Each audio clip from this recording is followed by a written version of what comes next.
da palavra de Deus, e nós aqui temos o singelo objetivo de tocar o coração de Deus com aquilo que vamos tirar do nosso coração para oferecê-lo.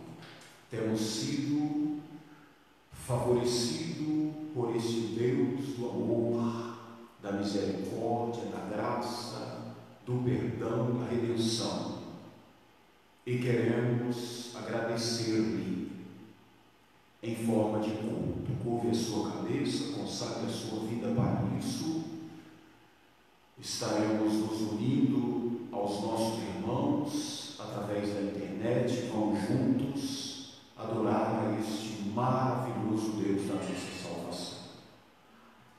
Soberano Deus, eterno Pai celestial, por meio de Cristo consumaste a obra da redenção, a aplicaste em nossa vida de forma personalíssima pelo Teu Espírito Santo, e agora nós, encharcados da Tua graça, sentindo o poder do Teu perdão e da Tua salvação, queremos, Senhor Deus, de alguma maneira retribuir-lhe, sim, que daremos ao Senhor em gratidão pelos muitos benefícios que o Senhor nos tem feito.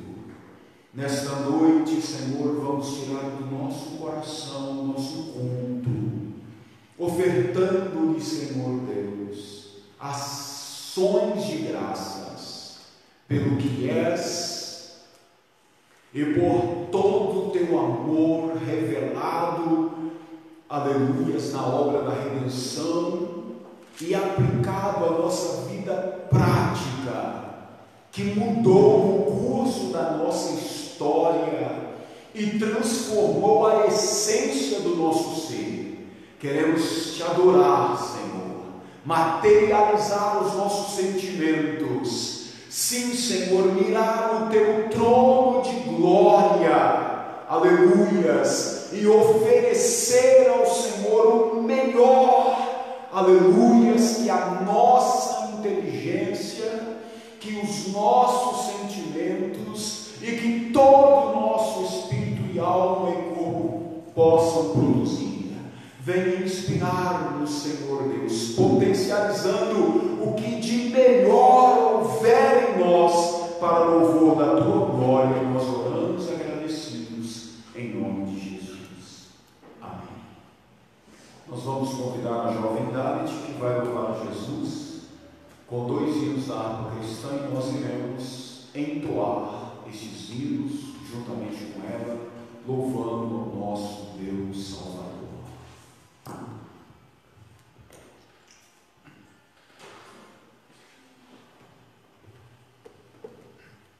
Paz do Senhor a todos. Amém.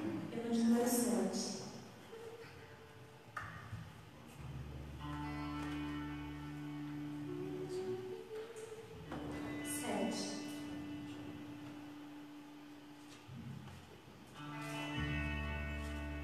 Contra os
Meus irmãos, nós vamos convidar o cooperador Júlio Monteiro a proceder com a leitura bíblica introdutória e, nessa oportunidade também, fazer a oração intercessória em favor de todos os nossos irmãos, de todos aqueles que nos ouvem na igreja e, por que não, meus queridos irmãos, de nossa comunidade silvanopolense e de todo mundo que sofre as incertezas, o medo e as dores desta terrível pandemia global.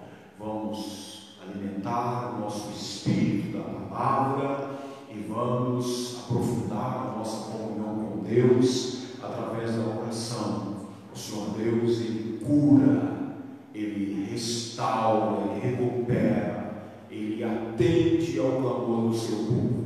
Vamos à leitura da palavra e à oração da fé.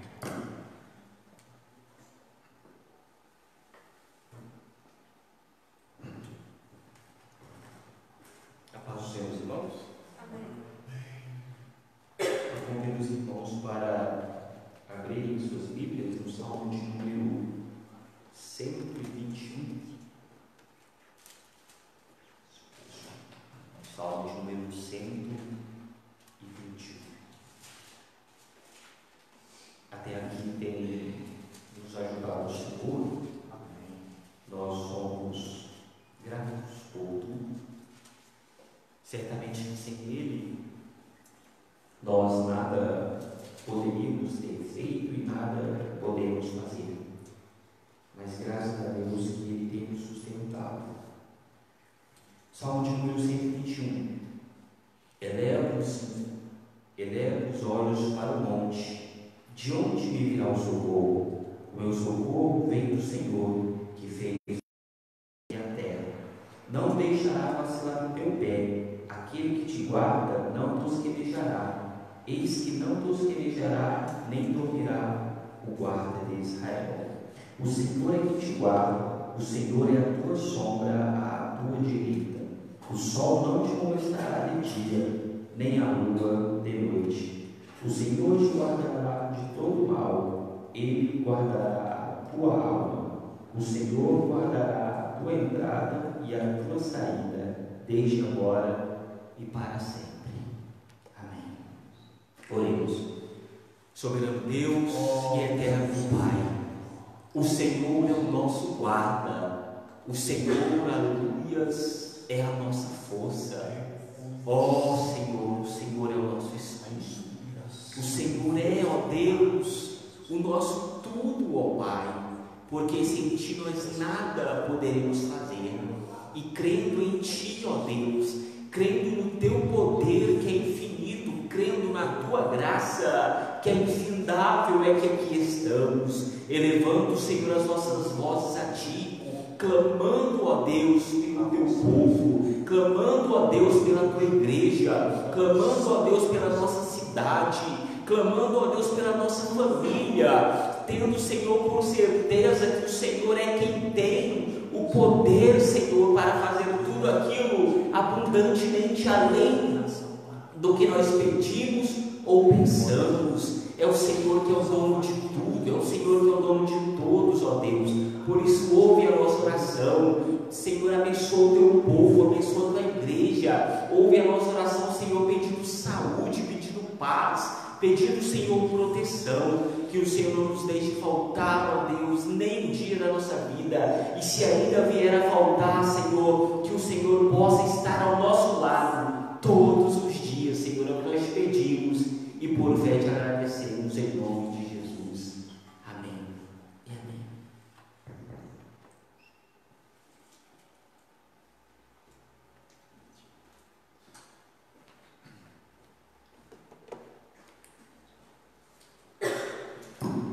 Nós vamos ainda nesta oportunidade ouvir o irmão Reinaldo e o irmão Raul, que estarão louvando a Jesus nesta hora. Raul e Reinaldo estarão louvando ao Senhor Jesus. Logo após, nós vamos ter a nossa reflexão sobre a palavra de Deus.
Queridos irmãos, nós vamos tomar como base para a nossa meditação nesta noite o versículo 7 do primeiro capítulo da primeira epístola do apóstolo João. Primeira carta ou epístola do apóstolo São João, capítulo de número 1, versículo 7. Na sequência, nós vamos ler 2 versos na primeira carta de Paulo aos Coríntios, capítulo de número 10. E com estas leituras, nós vamos falar sobre o tema a igreja e sua vocação para existir em comunhão. Vamos falar nesta noite sobre o tema a igreja e sua vocação para existir em comunhão. 1 João, capítulo 1, versículo 7. Mas, se andarmos na luz, como Ele na luz está, temos comunhão uns com os outros, e o sangue de Jesus Cristo, seu Filho, nos purifica de todo pecado. Repito a leitura, 1 João, capítulo 1, versículo 7. Mas, se andarmos na luz, como Ele na luz está, temos comunhão uns com os outros, e o sangue de Jesus Cristo, seu Filho, nos purifica de todo pecado. Voltando às páginas da Bíblia, até encontrarmos a primeira carta de Paulo aos Coríntios, capítulo de número 10, onde vamos ler os versículos 16 e 17. Primeira de Paulo aos Coríntios, capítulo 10, versículos 16 e 17. porventura, o cálice de bênção que abençoamos não é a comunhão do sangue de Cristo? O pão que partimos não é, porventura, a comunhão do corpo de Cristo? Porque nós, sendo muitos, somos um só pão e um só corpo, porque todos participamos do mesmo pão. Amém. Queridos irmãos, com base nestas leituras e em outras referências bíblicas que estaremos lendo ao longo da nossa meditação nesta noite, nós queremos pensar um pouco com os irmãos, refletir, meditar sobre a igreja e sua vocação para existir em comunhão. Então, para introduzirmos este assunto, meus queridos irmãos, faz-se necessário definirmos uma vez mais o termo igreja. Esta expressão, igreja, não tem nenhuma ligação com um edifício onde pessoas religiosas se reúnam. A nomenclatura apropriada para um local de reunião de pessoas religiosas seria ou santuário ou templo. A palavra igreja, ela se refere a uma construção, a um edifício de ordem espiritual. E nós iremos, de forma sucinta, rápida e prática, tentar transmitir a ideia bíblica da igreja aos irmãos durante esta nossa guisa introdutória, quando vamos definir o termo bíblico igreja. A palavra grega que foi traduzida para o português por igreja é a palavra eclesia. E qual é o significado da palavra eclesia ou eclésia no idioma grego? Não tem nada a ver com um templo, uma construção. A palavra eclesia significa literal e exclusivamente chamados para fora.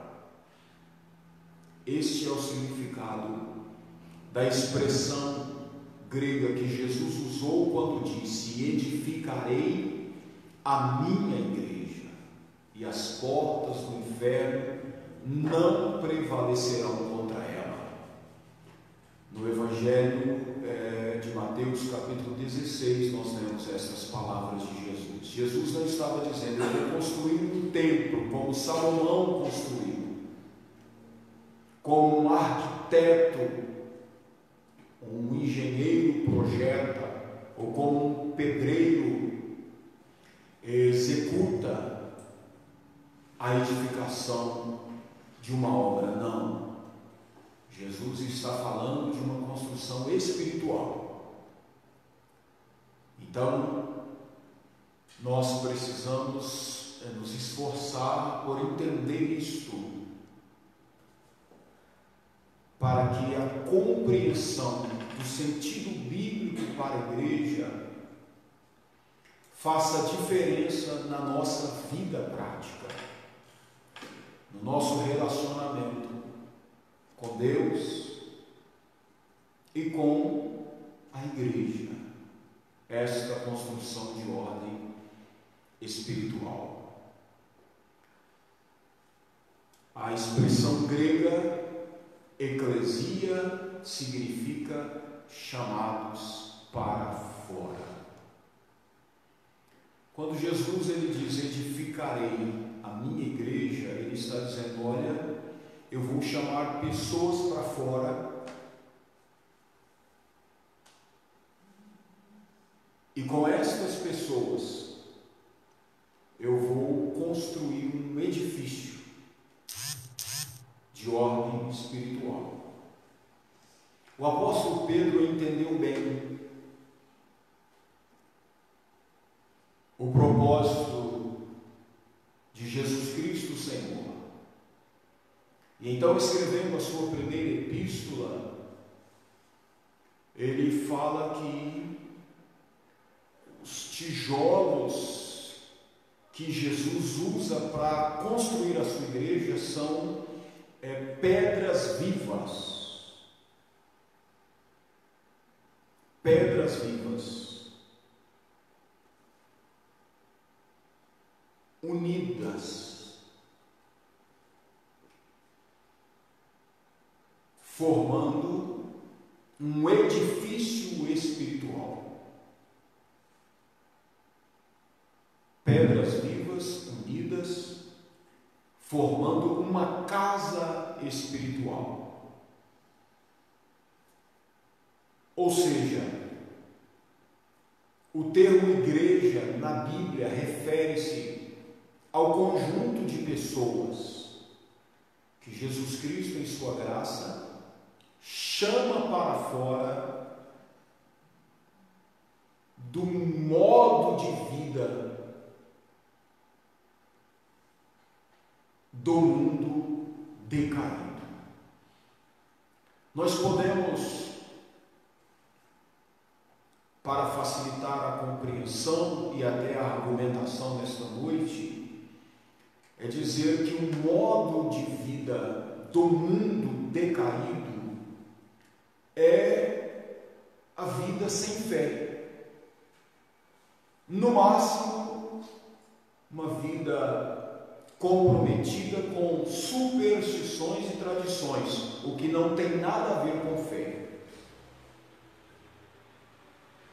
A fé, de acordo com a Escritura Sagrada, ela nasce pela palavra, ela tem a palavra, a revelação bíblica como a sua essência, como a sua base e como a sua sustentação. A fé, ela é totalmente dependente da palavra, totalmente subordinada à palavra, e ela não ousa se desviar da palavra, nem para a direita e nem para a esquerda. Paulo, ele escreve aos Romanos que o justo pela sua fé viverá. O Senhor Jesus, através do Evangelho e de todos os meios da graça que o bom Deus tem disponibilizado para a humanidade, ele chama pessoas para que saiam desse padrão de vida comum da grande coletividade dos homens, que é a vida sem fé, e venham viver pela fé, conhecê-lo, segui-lo, obedecê-lo e desfrutar aquilo que ele, em eterna graça, tem colocado à sua disposição. Então a igreja, ela é formada por essas pessoas. Paulo, escrevendo aos Romanos, capítulo 10, versículo 17, ele diz assim: de modo que a fé vem pelo ouvir e o ouvir pela palavra de Deus. O Evangelho deve ser pregado a toda criatura e tem sido pregado. Infelizmente, muitos o rejeitam, perdendo assim a única oportunidade de passar a fazer parte desse edifício espiritual, ao qual Jesus se refere com o pronome possessivo, minha igreja. A pessoa que rejeita o Evangelho, né, ela perde a única oportunidade, porque a única maneira de entrarmos para fazermos parte desse edifício espiritual é pelo Evangelho. Por isso Jesus ordenou aos seus discípulos: preguem o Evangelho a toda criatura. Vão por todo o mundo, em todas as cidades, em todos os países, em todos os continentes, em todas as vilas, em todas as aldeias. Levem a mensagem do Evangelho a toda criatura. E Paulo diz que o Evangelho, ele tem esse poder de produzir a fé no coração da pessoa humana e dividir assim a história dessa pessoa em um antes e depois, aleluia, que é totalmente distinto. A vida de uma pessoa que foi de fato tocada pelo poder da palavra de Deus e que sentiu nascer a fé para sair para fora do padrão do mundo, aleluia, e agora está de fato decidida a viver pela fé, ela é uma vida que não tem nada a ver com a vida pregressa. O Evangelho divide a história humana, de modo que Paulo, escrevendo aos Coríntios, capítulo 5, versículo 17, na sua segunda carta, ele diz: quem está em Cristo, em Cristo, chamados para fora, é isto. A nossa vida antes, ela transcorria sob as bases do mundo. Agora houve uma mudança. E Paulo diz: quem está em Cristo é uma nova pessoa. Eis que as coisas velhas já passaram e tudo se fez novo. Jesus, para consubstanciar esta ideia bíblica, no capítulo 17 do Evangelho escrito por João, ele diz que aqueles que o Pai deu para ele, que o receberam, que foram despertados por sua palavra e aceitaram o desafio de viver pela fé, Jesus diz: estão no mundo, mas não são do mundo. Ou seja, estão no mundo, mas deixaram de ser do mundo. Agora vivem de fato em uma outra dimensão. Aleluia. Vivem pela fé. Esse é o milagre da graça. É um mistério, aleluia, da revelação bíblica. Mas na prática, toda pessoa que foi tocada pela palavra, ela pode testemunhar o quanto a sua vida mudou, o quanto a sua vida se tornou diferente. E se a vida de uma pessoa cristã não se tornou diferente, há uma grande probabilidade que ele fez apenas uma mudança de religião, não entrando assim para esse edifício espiritual que Jesus Cristo chama de minha igreja. Pedro diz: vós como pedras vivas, sois edificados casa espiritual. Aleluia. É isso que o Espírito Santo faz conosco quando nós aceitamos o Evangelho e a palavra de Deus penetra o nosso ser até o ponto de dividir alma e espírito, aleluia, e produzir a fé. Então o Espírito Santo, ele nos agrega à igreja. A igreja é a expressão bíblica que separa a humanidade. Sim, o termo igreja, ele divide a humanidade, porque ele faz referência com exclusividade a pessoas que viveram uma experiência pessoal com o Evangelho, com a palavra de Deus, e agora não conseguiriam mais viver a maneira antiga do mundo, da tradição.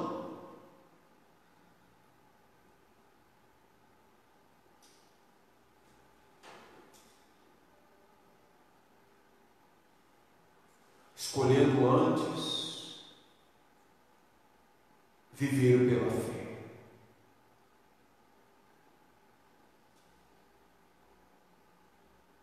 Nós temos na história da igreja primitiva muitas páginas encharcadas com o sangue de pessoas que simplesmente não podiam negar a fé, não conseguiriam voltar ao velho padrão de existência humana, e que decidiram pagar o alto preço do martírio, porque não saberiam mais viver da forma antiga. E até nos dias atuais, principalmente nos países islâmicos, são inúmeros os cristãos que pagam com a própria vida por não conseguirem voltar ao antigo padrão de existência. Viveram um milagre, e aquele milagre dividiu a sua história, aleluia, e aponta um caminho novo, um padrão novo, uma maneira nova de existir, uma maneira nova de viver. Então a Bíblia usa a expressão eclesia, ou no português igreja, para se referir ao conjunto destas pessoas salvas. Nós encontramos na Bíblia argumentos suficientes para falar de uma igreja universal, que é o conjunto de todas as pessoas salvas, de todas as gerações. A igreja universal, ela é perfeita, e ela, meus queridos irmãos, só poderá ser vista como um todo no dia do arrebatamento, porque ela agrega tanto os salvos vivos nesta geração, como os salvos que já morreram desde o tempo do Antigo Testamento. Então a mesma Bíblia que nos fornece argumentos para enxergarmos pela fé esta igreja universal, ela também nos fornece argumentos para entendermos a igreja como igreja local, que é uma comunidade de discípulos em um lugar específico. Um grupo de pessoas que foram salvas, não é? E que vivem em uma mesma região, em uma mesma cidade, em um mesmo local, e que se unem para viver a vida de fé, porque a igreja ela tem uma vocação para existir em comunhão. A igreja é uma construção cujos tijolos são pessoas, as pessoas salvas. Então é impossível pensar a pessoa salva como uma ilha, vivendo de forma isolada, vivendo de forma individualista. É impossível. Quando Deus pensou a redenção, Ele pensou em congregar, em reunir, em ajuntar as pessoas salvas em um edifício espiritual. Nós acabamos de ler a Escritura Sagrada, e o apóstolo São João, ele usa as seguintes expressões: mas se andarmos na luz, como ele na luz está, porque este é o milagre, a salvação vai nos tirar das trevas de um mundo caído e nos elevar para a luz de Cristo. Aleluia! Nós lemos nos Evangelhos que o povo que estava em trevas viu uma luz. Esta referência é uma referência a Jesus. Ele é a luz do mundo. O mundo, disse Jesus, quem me segue não andará em trevas, mas terá a luz da vida. Mas se andarmos na luz, como Ele na luz está, o milagre aconteceu. Qual será o fruto ou a evidência de que alguém viveu esse milagre? João prossegue: temos koinonia, que é a palavra grega para comunhão. Temos comunhão uns com os outros. Se andarmos na luz, se de fato esse milagre aconteceu comigo e aconteceu contigo, a nossa aproximação será irresistível.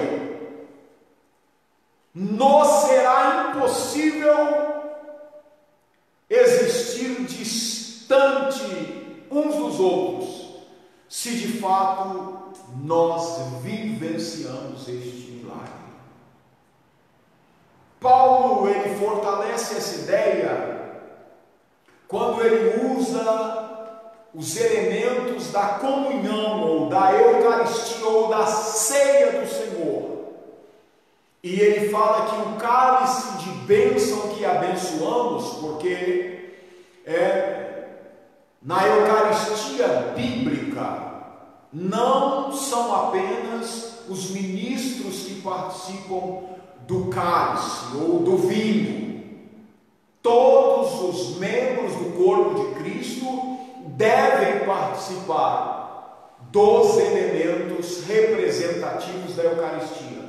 E Jesus Cristo, ele tratou com Paulo de forma personalíssima sobre esse assunto, para que Paulo ensinasse a forma correta de celebrar a ceia do Senhor.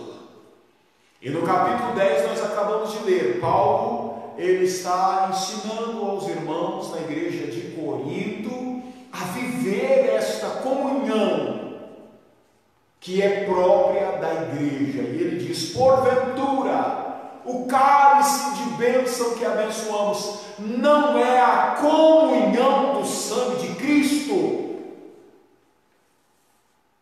Porventura o sangue de Cristo, vertido na cruz do Calvário, não nos uniu de forma fraterna, real, concreta, e não simplesmente religiosa e abstrata? Se o sangue de Cristo veio sobre nós, se nós participamos do sangue de Cristo, Paulo diz: olha, nós vivemos em comunhão, porque ele representa isto, a comunhão, aleluias, entre o povo salvo, o povo de Deus. E ele prossegue se referindo ao pão. O pão que partimos, porventura, não é a comunhão do corpo de Cristo? E ele diz: porque nós, sendo muitos, somos um só pão. Então a grande verdade, meus queridos, é que a igreja, ela tem uma vocação para existir em comunhão. É impossível uma pessoa ser salva e viver como ilha. As pessoas salvas, elas devem assumir a responsabilidade de viver em comunhão. Não é apenas importante, é de vital importância, de modo que viver um cristianismo isolacionista é suicídio espiritual. A vida de fé exige que eu viva ligado a outras pessoas que milagrosamente, pela graça de Deus, estejam também vivendo pela fé. Nós vamos fazer uma leitura agora no capítulo 12 da primeira carta de Paulo aos Coríntios, onde ele vai comparar as pessoas salvas em uma igreja local. Ele está escrevendo a igreja na cidade de Corinto, e ele vai fazer uma ilustração tomando o corpo humano, não é? Para ensinar acerca da unidade ou da comunhão entre as pessoas salvas. Eu quero que você abra comigo a sua Bíblia, no capítulo de número 12, nós vamos ler a partir do versículo 12, primeira carta de Paulo aos Coríntios. Capítulo 12, versículo 12. Vamos ler até o versículo de número 27. Porque assim como o corpo é um e tem muitos membros, e todos os membros, sendo muitos, são um só corpo, assim é Cristo também. Pois todos nós fomos batizados em um Espírito, formando um corpo, quer judeus, quer gregos, quer servos, quer livres, e todos temos bebido de um Espírito. Porque também o corpo não é um só membro, mas muitos. E se o pé disser: porque não sou mão, não sou do corpo, não será por isso do corpo? E se a orelha disser: porque não sou o olho, não sou do corpo, não será por isso do corpo? E se todo o corpo fosse olho, onde estaria o ouvido? E se todo fosse ouvido, onde estaria o olfato?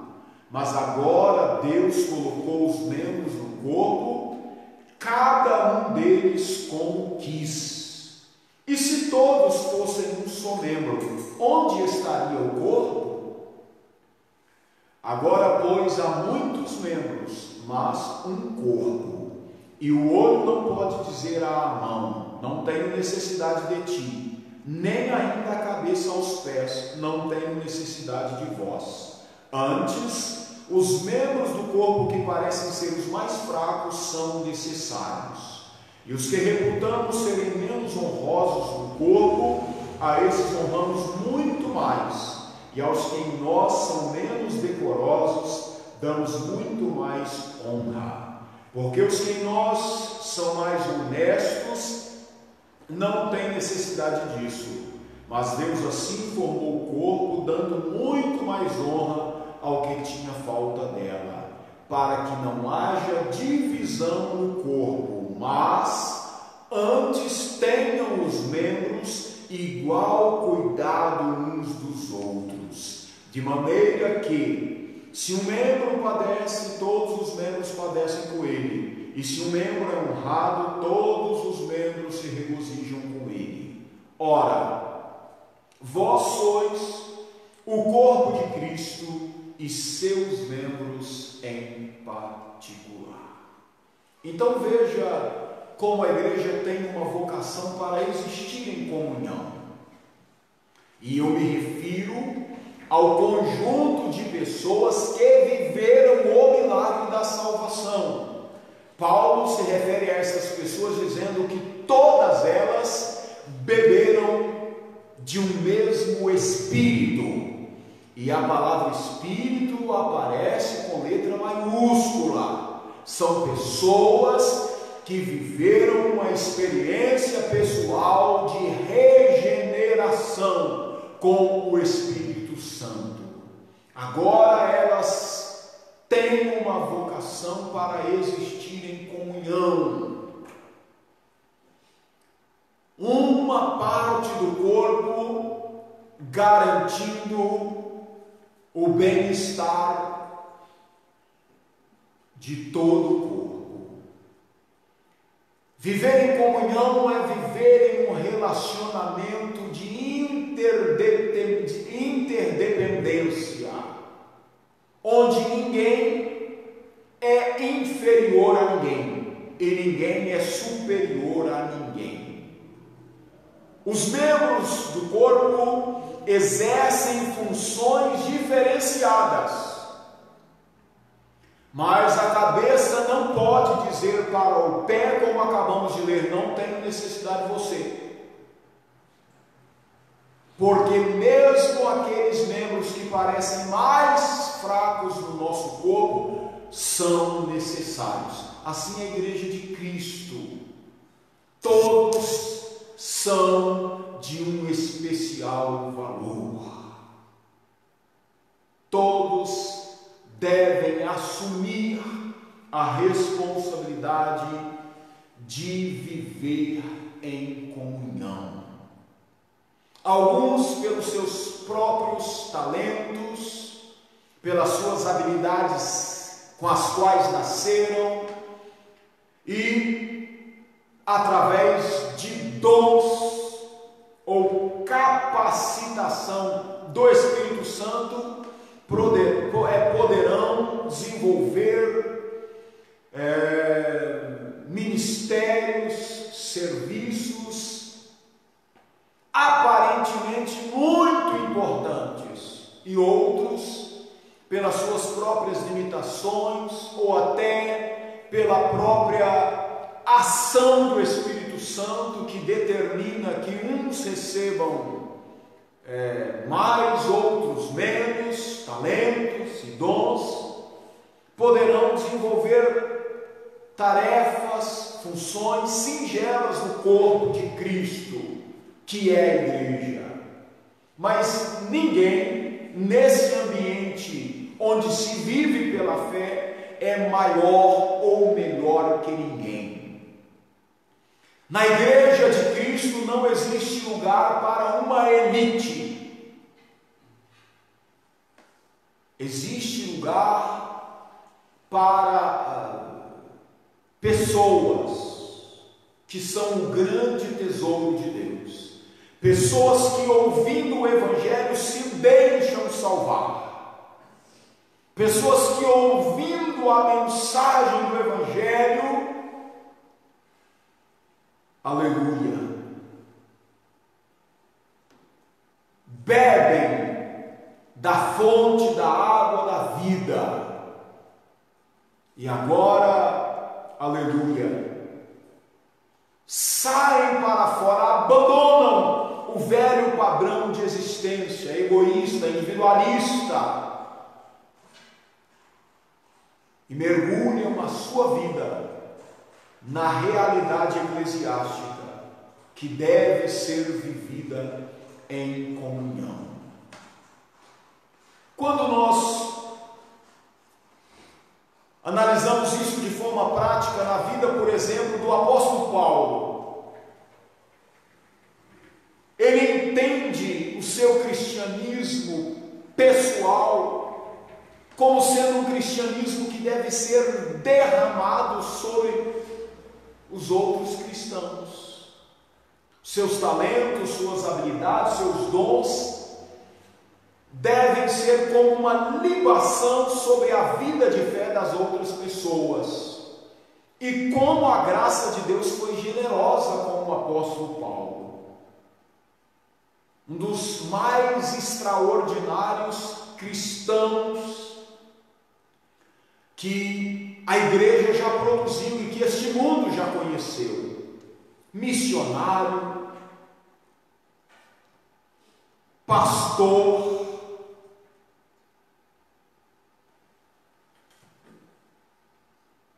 teólogo, escritor,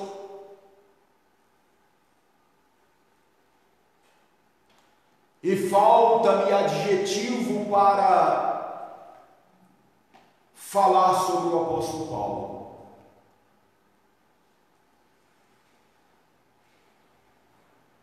Mas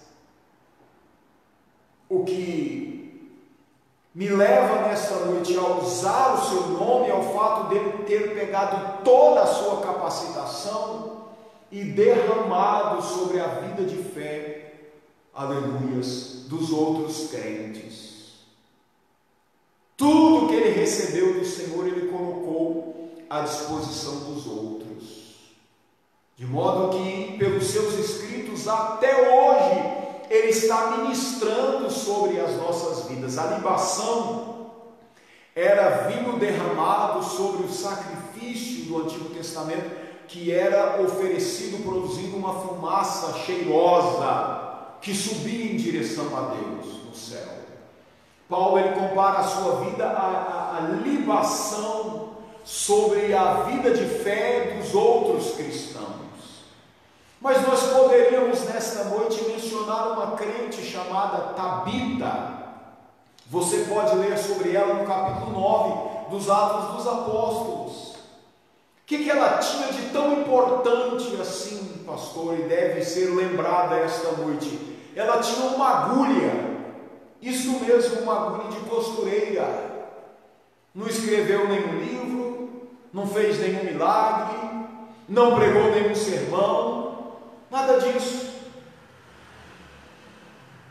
Ela usou a sua habilidade com uma agulha para fazer diferença na sua geração, para viver em comunhão efetiva. Não aquela coisa abstrata, religiosa, da cabeça, não. A igreja tem uma vocação para existir em comunhão. Se a minha vida não estiver influenciando a vida dos meus irmãos, não estiver abençoando a vida deles, tem alguma coisa equivocada no meu cristianismo. E esta palavra nesta noite pode mudar o seu conceito. E seria tão bom que o Espírito Santo se utilizasse desta mensagem para mudar conceitos e quebrar paradigmas. Existem modelos de cristianismo que são totalmente antagônicos ao cristianismo bíblico. O cristianismo isolacionista, individualista, separatista não é o cristianismo de Cristo. O cristianismo de Cristo une as pessoas em koinonia. Você pode ter 1 quilo de batatas unidas em uma sacola, ou até mesmo em uma panela, ou em escorredor. Mas se você passar todas essas batatas por um espremedor e transformá-las em uma massa homogênea, onde já não dá para ver mais diferenças, e nem para separar mais, você tem koinonia, você tem comunhão. E ser igreja, ser um verdadeiro cristão, é assumir os desafios, aleluias, de viver em comunhão. O que você tem que você deve colocar à disposição de todos, mesmo nesse período de isolamento social, de pandemia global? Você, igreja, você vai ficar no seu quadrado, no seu cantinho? A igreja depende de você, eu dependo de você. Nós fomos colocados em um corpo espiritual, onde a interdependência é inegável. A irmã Tabita era costureira. E sabe o que acontecia lá na região onde ela morava? Existiam outras pessoas na igreja que tinham carência de ordem social, não conseguiam, não tinham recursos para ter uma roupa para aquecer o seu corpo quando o inverno chegasse. E ela se tornou um destaque e um exemplo de cristã. Ela é chamada de discípula, aleluia, no capítulo 9 do livro de Atos. Uma discípula que fez toda a diferença em uma região com a agulha, aleluia, com a qual ela costurava. E assim ela efetivou a sua existência em comunhão no corpo de Cristo.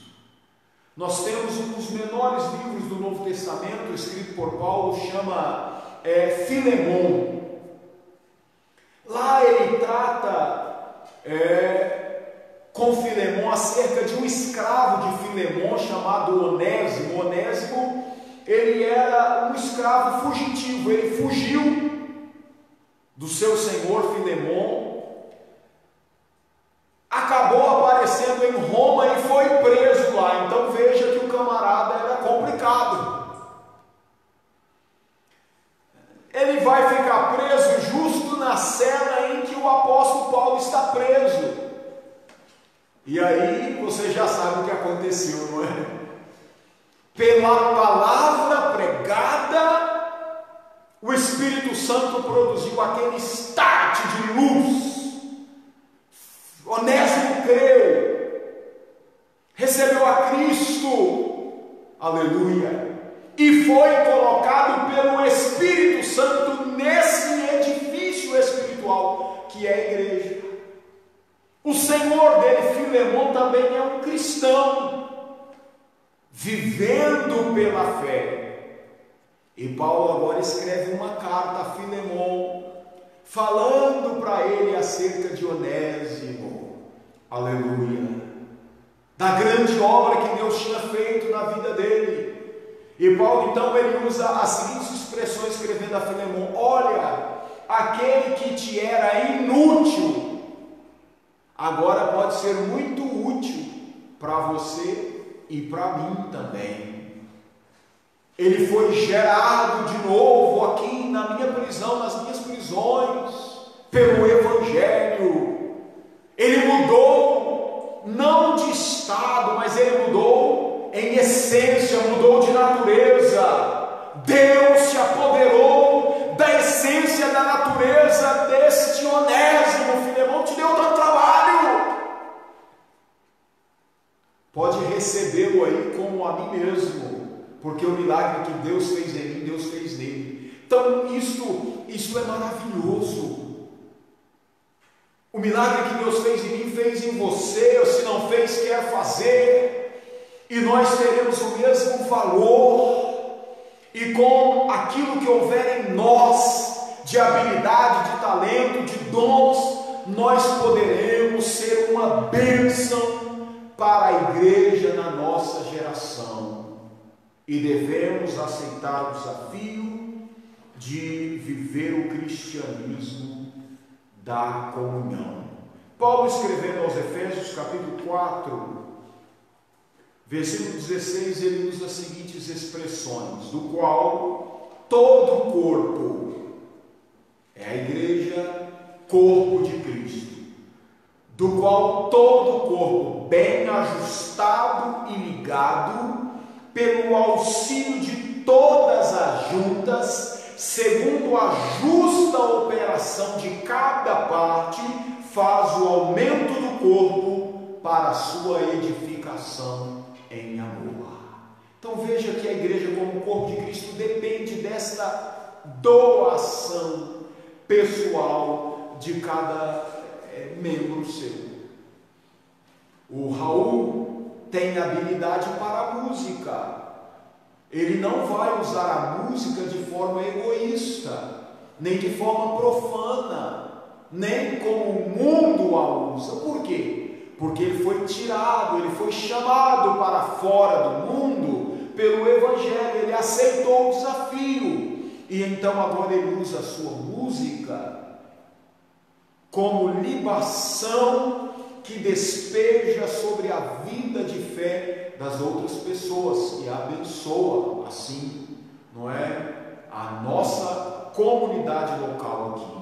Nós temos na nossa cidade muitas outras igrejas locais, e oxalá que em cada uma delas as pessoas que estejam se doando neste tempo tão desafiador que estamos vivendo de pandemia. É necessário que algumas pessoas se levantem, aleluia. É urgente que algumas pessoas assumam a responsabilidade de manter esta comunhão, aleluias, é cristã.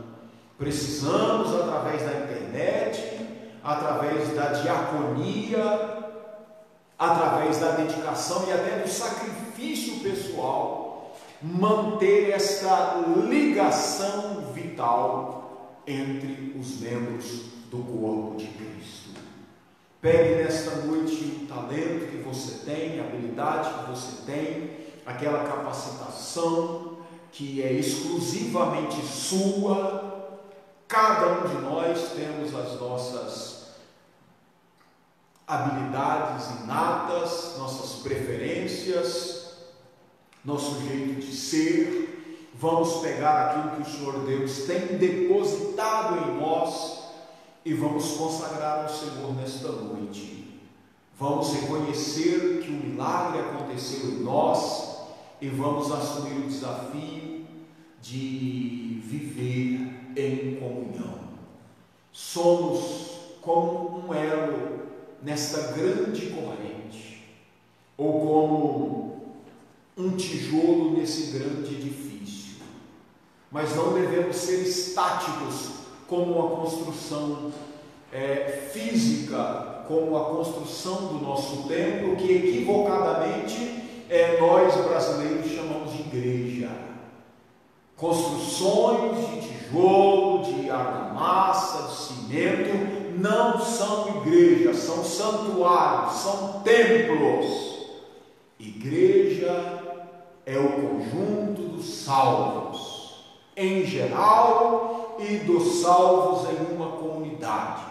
Igreja é o conjunto de pessoas vivendo pela fé. Na igreja não há lugar para disputas. Na igreja não há lugar para elites. Na igreja não há lugar para culto à personalidade humana. A igreja tem Jesus Cristo como seu Senhor. Ela é movida por uma só fé. É preciso haver unidade de propósito, alinhamento de vontade, e esta compreensão de que os outros precisam de mim. Eu sou parte vital para o corpo, como sou parte vitalmente dependente de todo o corpo. E é assim, meus queridos, que nós vamos viver o amor. O amor cristão não se vive de forma poética. Acabamos de ler, e esse é o último versículo da nossa reflexão, do qual todo o corpo, bem ajustado e ligado pelo auxílio de todas as juntas, segundo a justa operação de cada parte, faz o aumento do corpo para a sua edificação em amor. Quem faz por amor, faz totalmente desinteressado. Aleluia. É benevolência, é filantropia, sem esperar nada em troca. É assim que na igreja, aleluia, os cristãos, eles usam e colocam à disposição de todos os seus talentos e dons. É assim que tem que ser. Foi assim com Tabita, foi assim com Paulo, foi assim com Onésimo, e foi assim com todos os heróis da fé do Antigo e do Novo Testamento. E é assim que tem que ser, sem interesses pessoais, sem expectativa de retorno, sem buscar promoção pessoal, status quo, nada disso. Esse é o padrão de vida mundano. Aqui é o padrão cristocêntrico. Aconteceu uma disputa entre os discípulos em uma certa ocasião. Eles queriam saber quem era o maior entre eles. Jesus disse: olha, os gentios, os mundanos, eles vivem essa guerra por status aí. Agora aqui não, o maior aqui é aquele que se colocar como servo de todos. E a palavra que Jesus usa lá é literalmente escravo. É a pessoa que se entrega a servir. E sabe qual é o exemplo que Jesus usa? Ele mesmo, ele diz: olha, eu não vim para ser servido, mas para servir e dar a minha vida em resgate de muitos. Então, essa é a essência do cristianismo. O amor que o cristianismo apresenta-nos não é o amor da poesia, da música, é o amor em ação. Quando eu pego um pouquinho que existe em mim e coloco à disposição de muitos, ou pego muito que existe em mim e distribuo generosamente e perseverantemente, como um padrão de vida, até o fim. Existir em comunhão é se derramar continuamente sobre outras vidas, aleluias, abençoando-as, abençoando-as e abençoando-as, não avaliando as pessoas por aquilo que são, que fazem, que dizem, como Cristo nos amou sendo nós pecadores. O verdadeiro cristão, ele se doa, aleluias, não dependendo se a pessoa que vai receber merece ou não. é nosso dever, aleluia, assumir os desafios e nos tornarmos uma bênção para esta geração. Que Deus te ajude, que Deus me ajude também. Somos tão falhos e na nossa essência somos indivíduos e individualistas, mas o Espírito Santo que está em nós é espírito de amor e de unidade. Ele rompe as fronteiras do egoísmo esta noite.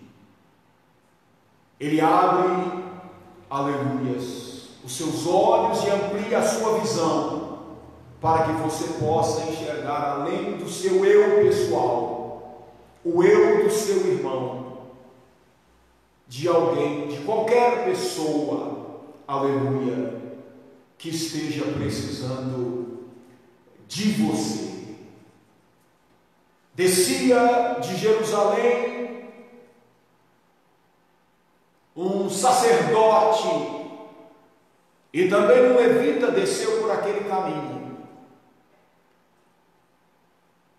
E ao passar por um homem quase morto, que havia sido roubado por ladrões, açoitado quase à morte, tanto o sacerdote como o levita fizeram de conta que não estavam vendo pessoa humana ali.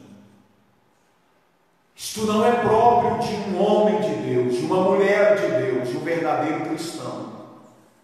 Ser cristão é se tornar servo. E é muito fácil dizer: eu sou servo de Deus, como Jonas. Quem é você, Jonas? Eu sirvo ao Senhor. Mas ele não queria servir a população da cidade de Nínive. Servir a Deus é ser uma bênção para pessoas à nossa volta. Efetive isso, assuma isso, aprenda isso. Aleluias, viva isso, porque esta é a vontade de Deus para nós. Vamos orar. Nosso Deus e Pai, queremos nesta hora reconhecer a verdade da Tua Palavra e pedir que o Teu Espírito Santo possa penetrar com estas verdades nos corações, de modo que paradigmas sejam quebrados, Senhor, e conceitos mudados. Que o Senhor nos ajude a encontrar caminhos, ferramentas, recursos, para que possamos existir, ó Deus, em comunhão, para que a nossa vida se torne mais do que uma ilha, para que a nossa vida se torne uma bênção para outras vidas. Enche-nos do Teu Espírito Santo, ó Deus, faz-nos sensíveis às carências desta nossa geração. Ó Deus bendito, nos enche do Teu Espírito Santo, nos equipa com talentos e dons, e que a nossa vida, ó Senhor, ela exista para abençoar outras vidas. Oramos, Senhor Deus, para que os nossos olhos sejam Teus olhos, para que as nossas mãos sejam Tuas mãos, para que o nosso coração seja o Teu coração, e para que possamos caminhar em direção a outrem, Senhor Deus, e como libação sobre a vida de fé, que possamos fortalecer, que possamos pacificar, que possamos edificar em amor o corpo de Cristo na terra. Pai, te pedimos agradecidos todas essas bênçãos em nome de Jesus. A graça de Jesus Cristo, o amor de Deus e a comunhão do Espírito Santo seja com todos e todos digam amém.